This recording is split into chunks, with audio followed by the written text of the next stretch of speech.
Hello and welcome to another episode of Sports and Songs podcast. We're on season 5, episode number 31. It's a sports edition today. Andy, how are you? I'm doing well. Yourself?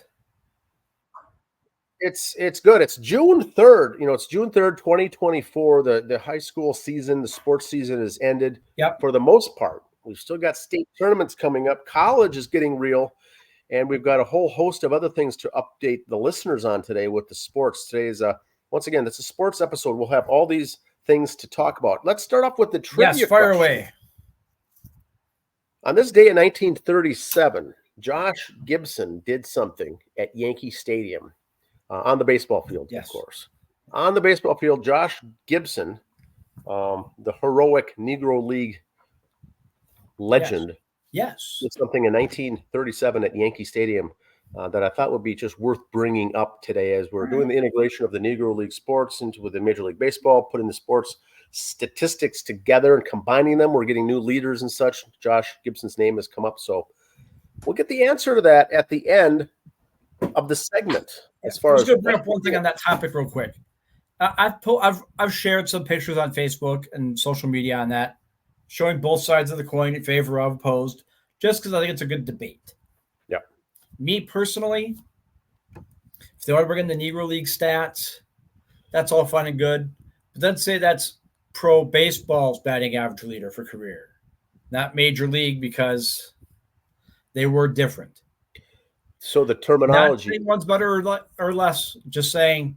You have to clarify it. Right. I mean, you have the American League champion, the National League champion for batting average every year.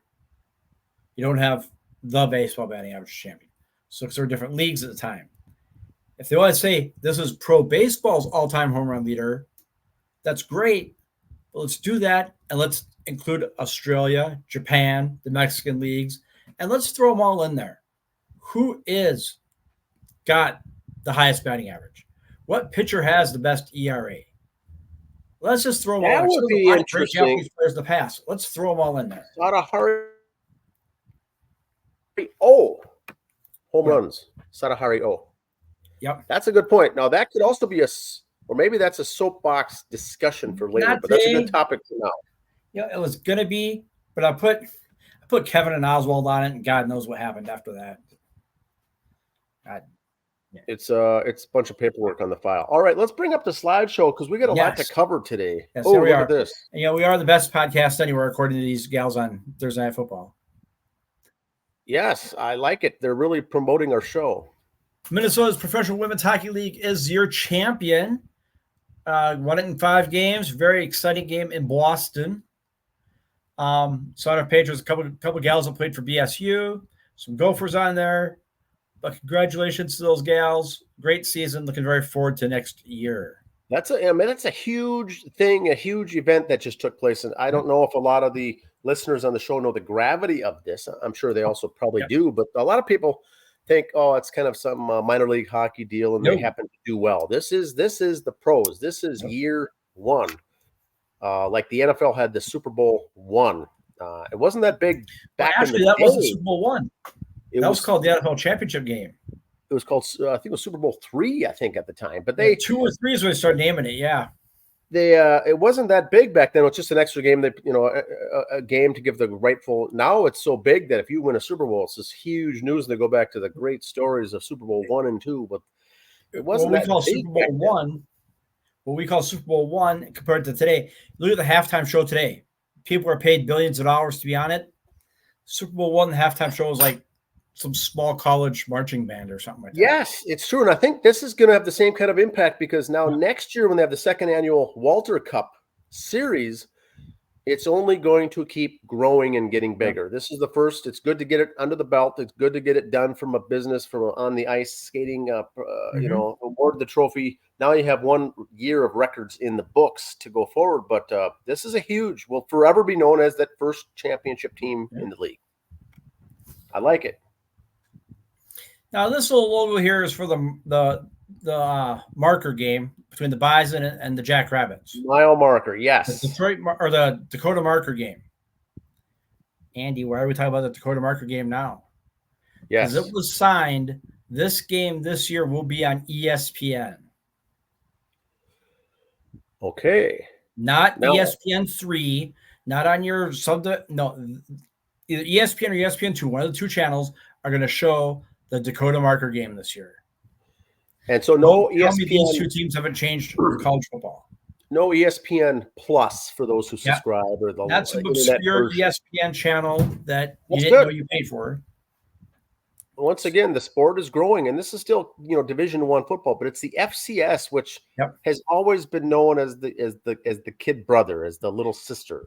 But this is talented cats here. Look at that little wimpy jackrabbit. Looks like the Nestle Quick Bunny.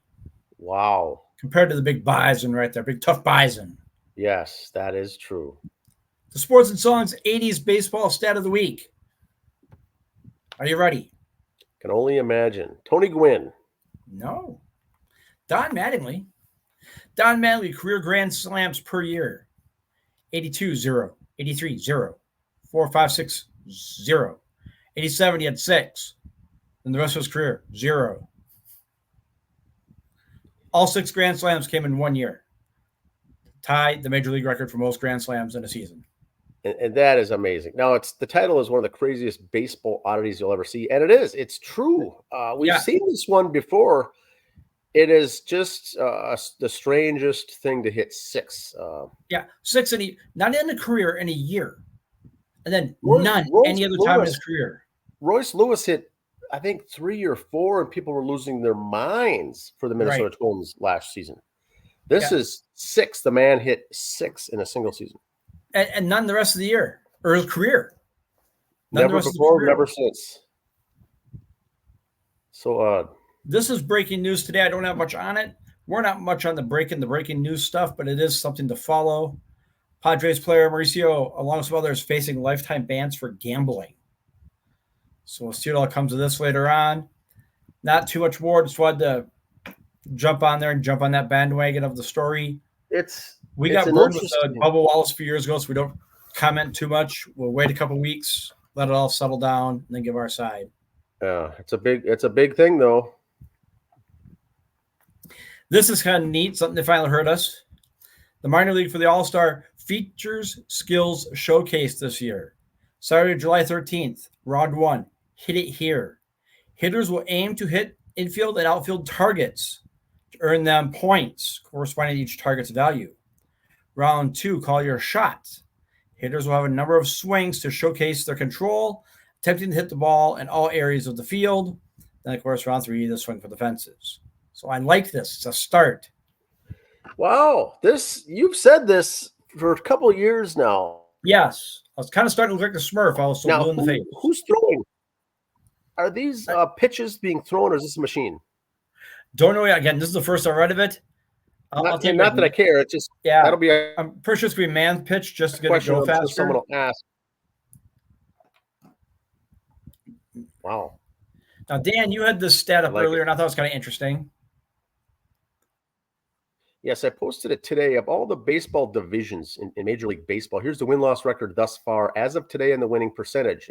American League East, Baltimore, the Yankees, the Red Sox. Historically, they've always been tough, right? Mm-hmm. Known as a tough division. The reason I posted it is that the American League Central in the last recent years, including even coming in this year with the preseason picks that many of the prognosticators did, always said the American League Central is the weakest. It's the weakest division, right? All you gotta do is go 500, and you're going to win that division because it's not that tough. Well, as the season has been strolling along here, it's the second toughest division of the top 5 teams in the American League. 3 are from the AL Central. So just as a fact, I'm not pushing any propaganda. It's just the American League Central is the second best division in all of baseball right now. Kansas City and Cleveland are doing awesome. Cleveland is phenomenal. Kansas City's phenomenal. And the Twins, who won the division last year, have a much better record right now than they did last year. And they're in 3rd place. And I like the thing over up here is the NL East, with the Phillies and the Braves, who are doing so great, are below 500. The National League West with the almighty Dodgers are below 500. So I put that out there just because I thought that was very interesting. Now, the American League Central also has, being second best, has the White Sox in it. They're 15-45. Dragging it down, and they're still second. And like you said, the National League East with the powerhouse teams of everyone thought the Braves was going to run away with it. Now it's maybe the Phillies going to run away with it, or one or the both. It's down there. And the National League West, the Dodgers, the Padres, the Giants, Diamondbacks, they're just winning right now at a World 49 Series competitor last year. Yeah. It's a 49% winning clip is that as a division. Now this is going to be obsolete tomorrow already, but it's just, I thought it was good food for thought. I think, like we said earlier in our pre-show meeting, or waiting for the countdown to come down, this means a lot more now than, say, 5, 6, 7, 8 years ago, because the last 2 years with the balanced schedule, these stats do really mean more now. Before, when you played 30-year games against your own division, I always thought this stat was a bunch of crap. But now, with the spread out balanced schedule, it does mean a little more. And every team is playing every other team. Yes, you play your division. Yep. And just because every team now is playing every other team, and you're still playing your division rivals more often, but you're still playing every other team. So it's more meaningful, like Andy said. Go ahead. Now, we've shown the clip on our social medias of the hit Caitlin Clark took. And here's Vitale and some others taking the things out. Dickie V is all upset now. Totally absurd, the actions of players versus Caitlin Clark. Being physical is part of the game, but contact by Carter is uncalled for and must stop. The WNBA should penalize those guilty severely. Suspensions with heavy fines. Kind of told Wally Carbo from the AWA. There'll be fines and suspensions. But if you go watch it, it was just an uncalled for elbow shot, shoulder check. It's like kind of uncalled for. Caitlin, just like we said, you'll catch our interview tomorrow, our special interview with Jillian. But Caitlin's just kind of the good media soundbite. That's just not basketball. That's not a basketball play. That's all she said. Then, of course, the guy who hits her is trying to be all Miss Tuffy Tough. I ain't answering no questions on Caitlin Clark. You know what? It looks like he ain't passing the third grade either, but you know what? Here we are. You got your 15 seconds of fame. I'm adding to it, which I'm sorry I did. But it was just kind of prove a point that, and I'm not sticking up for Caitlin. I'm just saying, don't pick on the person who's helping put money in your pocket with TV ratings, with attendance, with advertising, with better planes, with more money. Don't bite the hand that's feeding you. Yeah, we've seen a lot of this lately. And one person I talked to said, on a play like that, you still should have your teammates backing you up and saying, hey, what gives going up to this? And none did. So I kind of think that's good and bad. They're not feeding into it because the other players start getting chippy. It's going to get worse for Caitlin. So yeah, it's just an interesting scenario for all this good that's come out of the WNBA and college women's basketball has kind of turned on its head and become this big evil thing in Caitlin Clark, the bad guy. Although all she's ever done is act and behave responsibly and professionally, both on and off the court. It's just so number one doesn't deserve this. But yeah, you're the number one player. You're going to have a bullseye on your back, but not for these reasons. Angel Clark fined $1,000 for not making herself available to the media after posting an interview with Fever. Or Angel Reese. Angel Reese, yes. So that's interesting. Here's the other thing. This is like we said earlier today. Angel Reese, if I was to show young kids how to play basketball, I'd show them her game. I would show them Caitlin Clark's interviews, but I'd show them Angel Reese's game. This is why Angel Reese was not picked to be the face of the franchise, because you're not going to show up for interviews afterwards. Now, take your medicine. You want to be the face, then take your medicine and show up for interviews. The thing, my only comment on this is the interviews. This going in. You're signed, you're drafted, you're part of the team. As they enroll you or onboard you onto the, to become employees of the NBA, you still know you got to do your post game conferences, press conferences, whether you like them or not. You have to do them. In the past, they were always, I think, optional. Now you have to do them as part of the TV deals, and so you can't say no. These young whippersnappers, I should say, but the young ones are really pushing their way around because they think that they're all that in a move, especially just like what we saw here. I'm not going to show up. I'm better than that. Well, you also have to pay. You still got to go through your rookie year and be the peon. You can't just decide what you want. And so this is where Angel Reese is getting into her problems now, because she's all about the ego. And this is where it's backfiring on players like her. Yes, she's got a great game. She's very, very talented, but she's doing all the wrong moves. Every single thing in public is wrong that she says or does. Everything. Right. That's what I think it's ruining it for her and really making Caitlin Clark look good. And it was never about those two, but now here we are talking about those two. Last year, the Indiana Fever drew 81, 336, 20 games.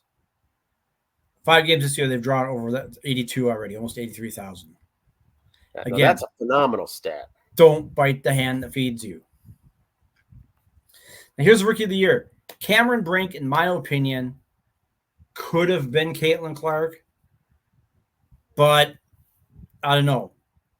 I mean, Caitlin's the Rookie of the Year leader right now, but I mean, Cameron could have been one of those, hey, here's another girl to face to help move the franchise on, But I think she kind of falls under that same problem with Angels. She's a little too worried about her Instagram followers.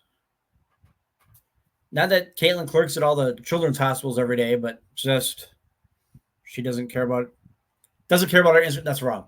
It's her Instagram followers aren't a priority. Yeah, Angel and Cameron, I think it's about the image or their personal body image of what they look like, and you never see that from Caitlin. She's focusing on other things, and so that hits it on the head. And look, you got 2 players from the Chicago Sky on that list, so that shows how good they drafted. I mean, the one gal hasn't played because of injury, and she's doing better than someone else who's played. What is that? And the season's young. This could all be meaningless, but this is going to be one of those things that I think is going to be tracked every month of the year. It's going to be tracked. Here's the homework assignment. All right, I got my pen ready. It's not really homework. It's just me showing how I'm taking y'all to school. Oh. Team Watertown 3-0 in their fantasy WNBA league right there. I saw this. That is impressive. And people say, hey, that's easy. That's a slam dunk. Anyone could do that. No. It's they're still. Yeah, you still got to win. I've beaten Maggie's magnificent team, the team below me at 2-1. I beat the Caitlin Clark team at 1-2. And I believe I beat that the 0-3 team. So yeah, I beat some low-hanging fruit there, but it's early. No one's low-hanging fruit the first 3 games. Nice to get the wins. Yes, got my 3 wins. And that's another sport that we're trying to bring awareness to is fantasy WNBA basketball. What a great way to learn the league. That's why that's my only suggestion. If any sport you want to follow, baseball, hockey, basketball, play a fantasy sport. One of these free ones on Yahoo or something like that, or free one on ESPN. You and some of your buddies. That's how you get to learn the players. So now they had a thing, brothers and sisters that the boy plays in the NFL, the girl plays in the WNBA. There was 4 or 5 of them. The Lynx have a match there, so that's why I posted that one. Interesting. Our new draft pick. I did not know that. Alyssa and her brother playing for the Miami Dolphins. So I don't know if we play the Dolphins this year, if the Vikes play the Dolphins or not this year. Just kind of keep that up. If you're watching a Dolphin game and you hear that last name, you go, hey, is he related to the player on the Lynx? Yes. Bingo. Yes, he is. The Mets retired Darryl Strawberry's number this weekend. It was on this day they drafted Strawberry back in 1980, so it was as close to that day as possible. They retired his number. Instead of the big apple that comes up on his home run, they painted it as a strawberry on the weekend. So that was kind of neat. Yeah. So Straw's number 18 is now retired. No New York Mets shall ever wear that number again. And I've got a new logo for the Mets, Dan, to show. Okay. Are you ready for this? I think so. There it is. Dumpster fire. That's my Mets logo for the rest of the year. I'm going to show that when I talk about my Mets. Yes, I have to admit this year has been just that. Yes. And that's a true fan that can still say this about their team and still love them. Yep. That's worth saying. And here's one of the reasons why I've been drinking heavily a lot. There's been 6 games since May 5th where they've had to lead in the 8th inning or later and lost the game. See, those are the heartbreaking ones. That's what makes one, just beat their head against the wall. They never had 9-5 in the bottom of the ninth and lost 10-9. You know, those are the ones that'll eat you right up. They keep you up at night. You know. Are you ready?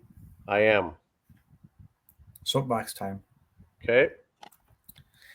This headline came out. The Mets were signing Christian Scott, the big stud pitcher who's been up lately, and Brett Beatty down AAA. People started losing their minds. Okay, as a Met fan, stop, breathe, and think about this.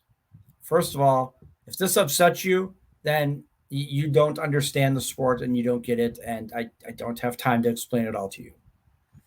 I'll make it as quick as I possibly can. Brett Beatty, I love him. His defense has improved this year. He's actually doing a little bit better this year than last offensively. Still not doing great, but the Mets are so injury prone right now and so many things out. They needed someone who could play infield. Brett Beatty's just a third baseman.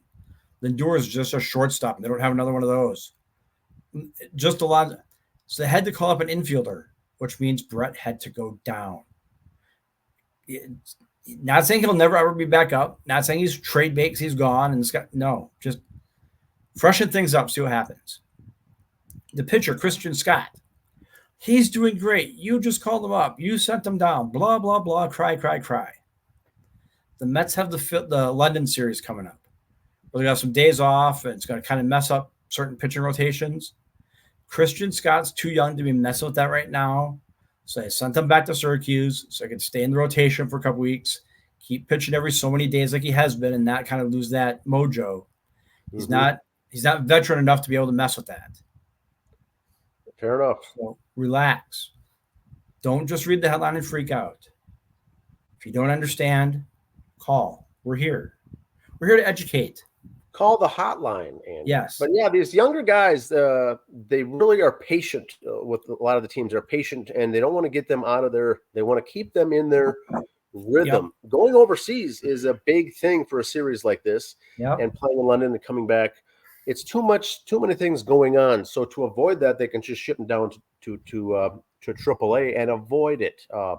More likely, that's it. That's all those probably. Speaking of AAA, the Syracuse Mets are in St. Paul this week. I will be there Saturday, so I will be able to see Brett Beatty play, hopefully. And I don't know if I see Christian Scott, but I'll make sure I give him a wave and tell him y'all said hi. The Syracuse Mets will be at CHS for a 6-game series against the Saints, and that should be good. The Saints are not doing that well from a win-loss record this year, but always fun to watch. And the Syracuse Mets, I think they're first or second place in the East. That should be a very good series. Earlier this week, it was breaking news that the Jake Paul-Mike Tyson boxing match, originally scheduled for July 20th, has been postponed. Tyson had an ulcer flare-up last week. Needs a little more time to rehab. I think they just wanted him to be at 100% when he beats Jake Paul's brains in. And, so if 60-year-old Mike Tyson or 50-year-old Mike Tyson was only at 70% and destroyed the man. Yeah. That would be bad. I also would agree that you're right, that I think if you ask Mike Tyson, he probably says, I'm ready to go. Let's do this now. And they said, if you're not 100%, let's push it out. And that's a very common thing. So that's probably all that it is.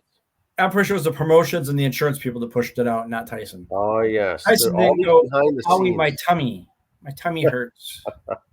I don't think that was Tyson. Also, breaking news from Adam Schiffer. Gable Stevens, WWE dropped him a couple weeks ago, said, you're no longer a project of ours. You're just not catching on. The Buffalo Bills said, we'll take a shot at you. So Schefter reported this. That is, we thought this with Brock Lesnar, and he did play in the NFL. He played preseason games for the Vikes, yeah. Gable Stevenson, another one that a phenomenal athlete. Can you train someone to play football at a high level? I don't know. We'll certainly find out, but that's an interesting PR move to get him on the roster. I like it. And that's what I got, man. All right. Here we go. What I've got, Andy, is I've got a list of things that I wanted to chat about tonight as far as things that are going on as we speak. The current events, we like to call them. First events. So we got the WNBA once again in full force. You've already talked about that, but the Lynx, I think second place, doing very, very good. They're 6-2 after 8 games. The UFL, that's spring football once again. The regular season ended. Regular season's only 10. We talked about how much we like that it just goes in and out quick. A spring season, it's not a 16, 17 marathon like the NFL. So that they're done. Now they've got the playoffs Saturday and Sunday, and then the championship game in 2 weeks. So it's a nice, easy schedule. It's very fluid. NHL, they're down to the finals. The Stanley Cup's going to begin. They're down to the final 2 teams. Same with the NBA. We'll be talking and giving updates next Monday on the show as far as how they're going, but it's down to the finals, and pretty soon here the winter sports will be done. Now, NCAA softball. I got one basketball note I want to bring up since you mentioned it. NBA basketball. Yes. I noticed at the end of the game, I was watching the Dallas Mavericks and the Timberwolves here locally. I'm not Anthony Edwards. First of all, I'm not going to go into the little nickname they all have for him because no grown man should be called Ant, first of all. I can't do that with a straight face. And second of all, you got to earn your nickname. You can't just get one and think you're cool and have a nickname. After they lost, and they lost bad, even Timberwolves fans have to admit, you lost bad. He took his shoes off, gave them to somebody else, and walked off the court. Didn't shake hands or nothing. That's a punk move. I didn't have a lot of respect for you anyway. You did something like that, it's going to be a long time before I show that guy any respect. Now, To be fair to him, if he played by the rules, he would have been at his college graduation party that day instead of playing in the NBA Finals. So he came out early. That should have been his senior year of college. He should have been having his graduation party with his buddies, drinking Busch Light, and telling booger jokes. Instead, he was in the Western Conference semifinals, or Western Conference Finals. Yeah, yep. With all the pressure in the world on it to do it, and he pouted like a little punk. And the thing that this was almost a Soapbox 2 topic. I saw him do that, and then I did not see one local media channel say anything about it. Yep, I don't care if he's your local boy and he's your hero and he's right up here. He's the next greatest thing since sliced bread. He pulled a punk move and no one said anything about it. Yeah, it is the part of the job too as journalists. Whether you're following a team or not, as a fan, you still got to be able to expose and point out the negative things as well instead of push them under the table. Anthony's a phenomenal player, but yeah, there are some things like that I've seen just the same, and just kind of rubs me wrong. And they'll learn, I think, more as they're in the league and mature. But then again, they may not. I mean, you don't know how they're going to. If you don't say anything about it, they won't know they did wrong, and they'll keep doing it. If you let the dog pee on the rug and don't rub his nose in it, he'll keep peeing on the rug. Correct. NCAA softball, Andy, Division III. They're down in the Final Four in Division III college softball. Division II is already done. I thought that was interesting because University of Texas Tyler already won. They've already named the champion in Division II, and then Division I, they're in the College World Series for softball. Down to the final. I think there's 4 left. 4 teams or 5 teams left. Yeah, and the reason I didn't bring it up on this show is because these games are going at night. A lot of people watch this 2 days later. So the teams we talked about today are going to be advanced by the time people listen to this one. So it's kind of hard to keep up. Yeah, it's true. So NCAA baseball, there's 48 teams left in Division I. So it's a long road. Division II, they're down to the Elite 8. Division III, they're down to the final 6. So they go through a different series in baseball with the brackets and the double elimination and the pool play, and then they get into a best of 3 series. So we'll have a lot more on that next week as it trims down. Now, high school sports, softball, state teams, the brackets are set for Caswell Park, North Mankato. 8 teams left in 4 classes. So there's 32 teams left in the state of Minnesota for softball, varsity softball. That state tournament that's going on, kicking off here this week, which means next week, Andy, state tournament for baseball. State tournament begins June 13th. A lot of good sectionals going on this week. Sectional finals, semifinals, second game, true second kind of games like that. And so lots of good games this week, but they'll be down once again at the end of this coming week down to the final 8. There's 4 classes in baseball for the state of Minnesota. So 32 teams will have a week from now. We'll have those teams. Major League Baseball. The Twins will be taking on the Yankees starting Tuesday, Wednesday, and Thursday in New York. They always had trouble. Yep. Always have had trouble with New York, especially in New York. Even when they were here, the Twins were swept. So they sent down second baseman Eduardo Julian. Now they moved him down, struggling at the plate, struggling defensively a little bit.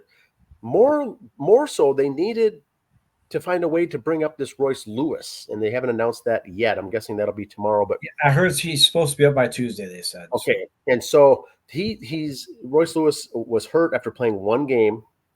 Remember the first game, season opener, home run, and I think a double. And then hurt himself going stretch out for third or sliding into third or something. Yeah. 2 for 2, and then has missed every single game since, and now has gotten better, healed up, did a couple rehab assignments down in the minor leagues. He's ready to go now, and I think from a Twins perspective, Andy, do you agree that whether he's 100% ready or maybe because they still could have brought him up. I think he had 10 more days left on his rehab assignment that he's still eligible to be playing in the minors. But because he's such a spark plug, do you think they want him up now against the Yankees? Because this could be what he does, and this could be the thing that gets the Twins over them. So I think that's why they're bringing him up early. Right.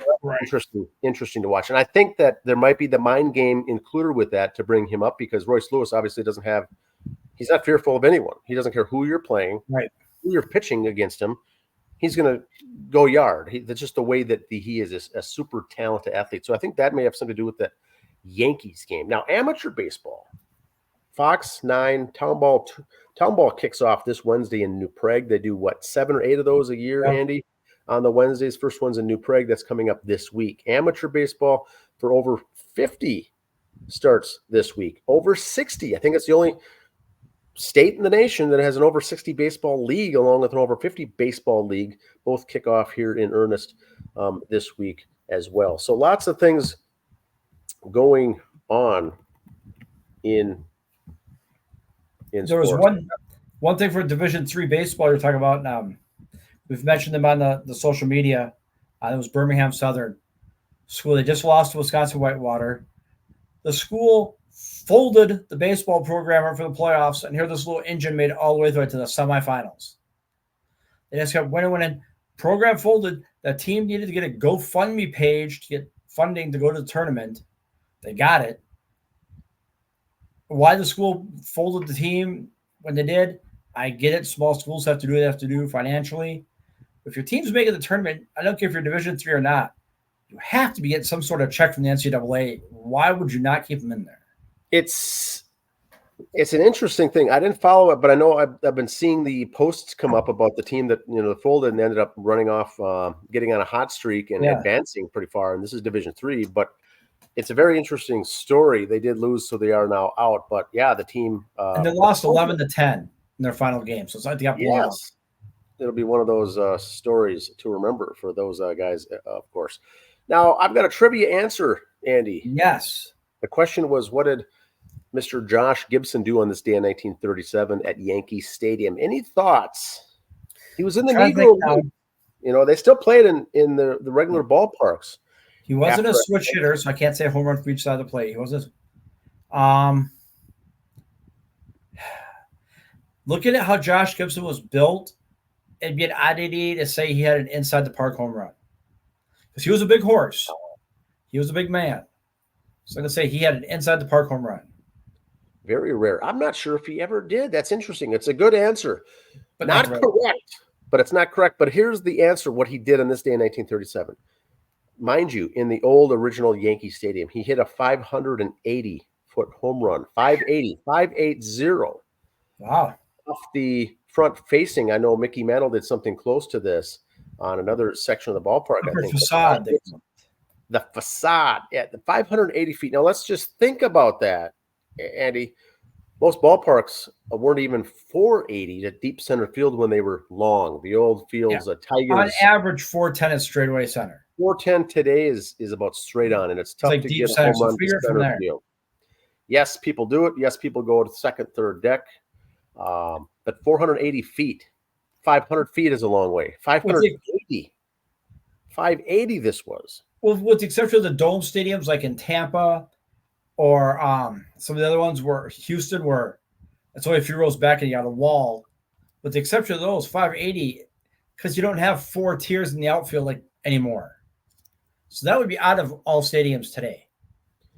So to put it in perspective, and you might know the answer to this, but wasn't Harmon Killebrew's longest home run a 522 feet, something to that effect? Yeah. Or 550? Not that long, yeah. Not as long as Josh Gibson's, no. No, but 580. And so that's just amazing. But anyway, he did that on this day in 1937. And I think 300 feet's a football field from goal line to goal line.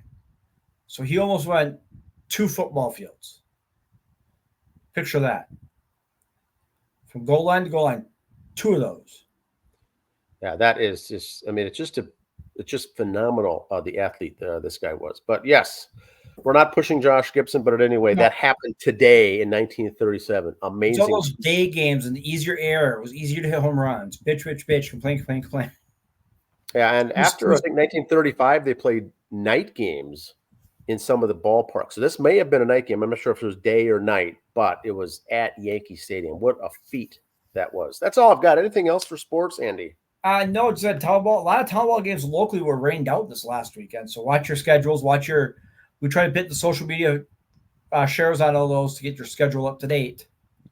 So they will be playing a lot of the games are, of course, when it comes to amateur baseball, they have to reschedule them. They're not just canceled unless it's an exhibition or a non-conference, but they're going to be updating their calendars and schedules to fit those games now back in to get those games played. Some were played over the weekend, but a lot were washed out. A lot of teams, and the ones that did play didn't play in good weather. But so there will be makeup games coming in. But now it's June, and this is going to get flying fast. The baseball season is going to get cranking up here now that we're in June.